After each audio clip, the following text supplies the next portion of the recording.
Hello everybody. So again, the first thing I do is gesso my canvas.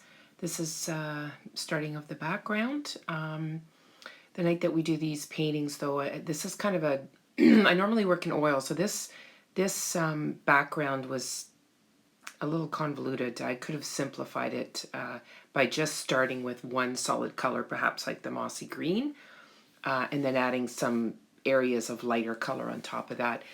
Working with acrylic, it's all about layers, layers, layers, layers. It gives depth, it gives more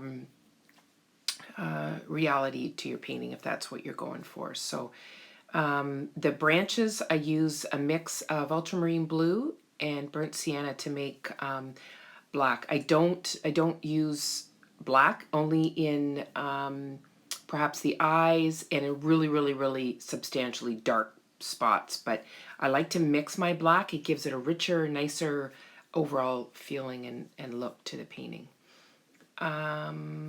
Okay, so now I'm just working on that background again. Now I'm tracing my bird. I'm going to send you details on how to do this and what you'll need.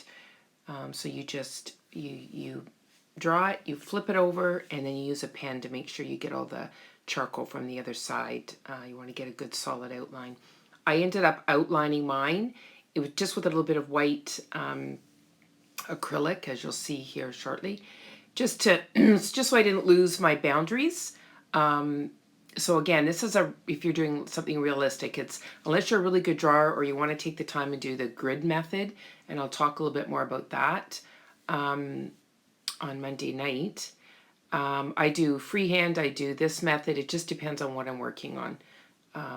And time, if I'm doing a commission, time's a factor always. So sometimes I do just do the outline, get the main shapes down before I start painting. So now I established my darks.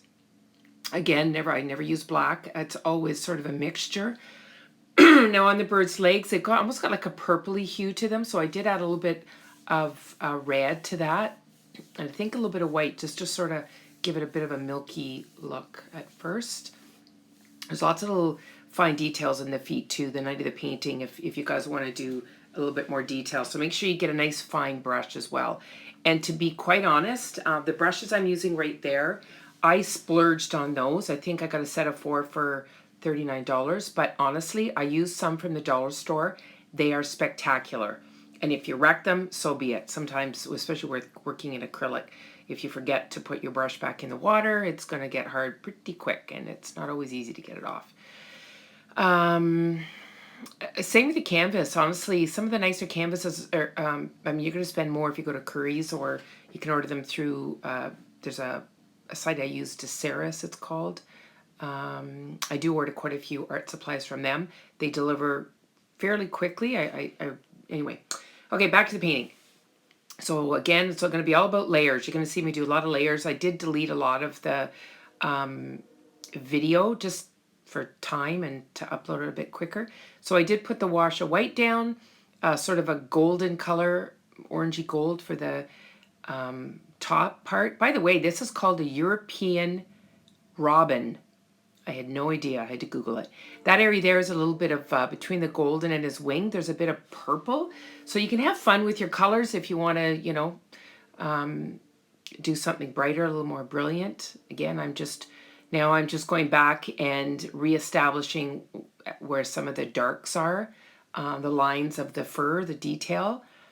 Another interesting thing too, when you're painting, if you're going for realism, is always add the color of the background to whatever you're painting. So for instance, if you really analyze his belly, there's a lot of green, mossy colors, a bits of blue.